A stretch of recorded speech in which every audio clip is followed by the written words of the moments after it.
UN. All right. Brittany Merlot is here, Civic Media's meteorologist, a little weather and wine. And oh, joy, oh, rapture, we have more rain coming in this weekend.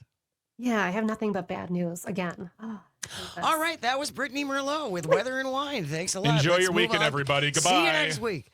It's gonna Just rain. kidding. Yep. Bye. No. Oh my gosh, I wish it was that easy.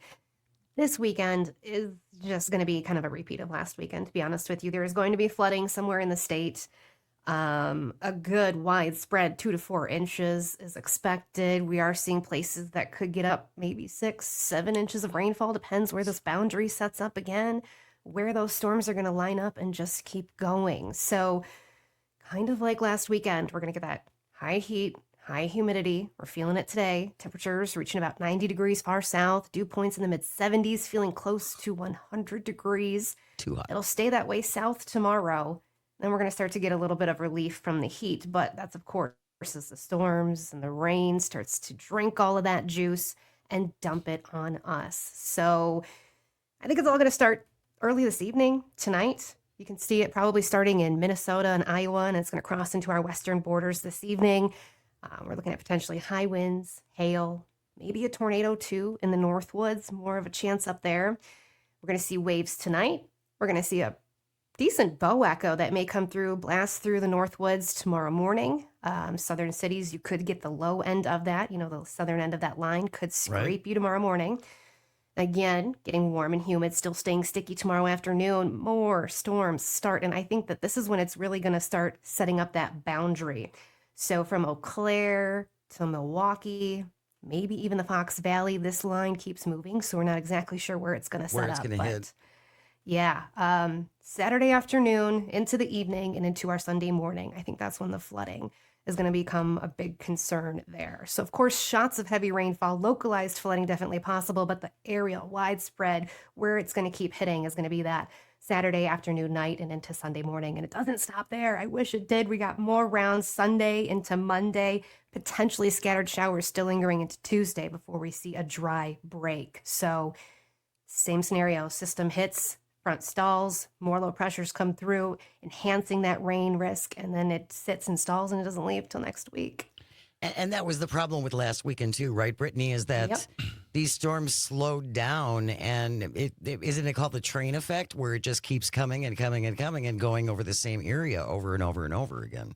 Yep, just like the train tracks, right? It's set on that track, one spot. Where's that front? That train track is going to see some flooding. So again, stay tuned, because this is changing every minute here of where this front's going to go. But either way, rounds and rounds expected, strong to severe storms and heavy rain. So hunker down this weekend. It's going to be a gross one.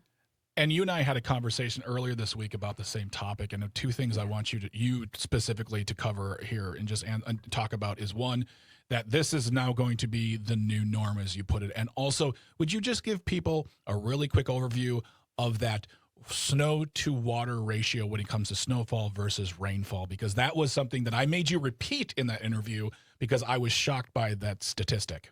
Yeah, it's pretty shocking. So for sure, we had 2-day rain totals over a foot of rain. When you put that into what it is in snow, that's 10 feet. 10 feet of snow. 10 feet, not inches, feet. Feet. It's hard to wrap your brain around that. It really is. But we're getting a little heads up about it now.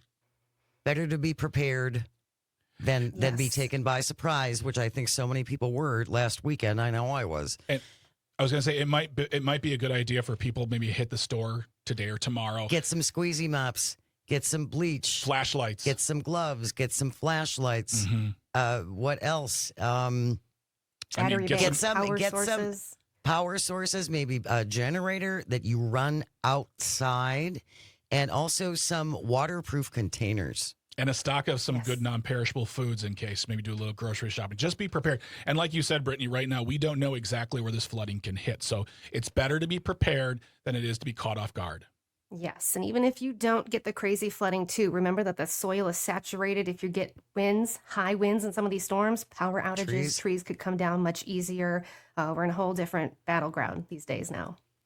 Going to be a busy weekend for our civic media meteorologist, Brittany Merlot. Really appreciate the time, Brittany. Stay Thank you, safe this weekend. We will talk to you next week. Thanks, you too. We have news coming up next, and then when we return, we're going to do some recombobulating with Civic Media's political editor, Dan Schaefer, is here. Stay with us. You're listening to Matt and Air on Air, coming to you across the vast, statewide, countrywide.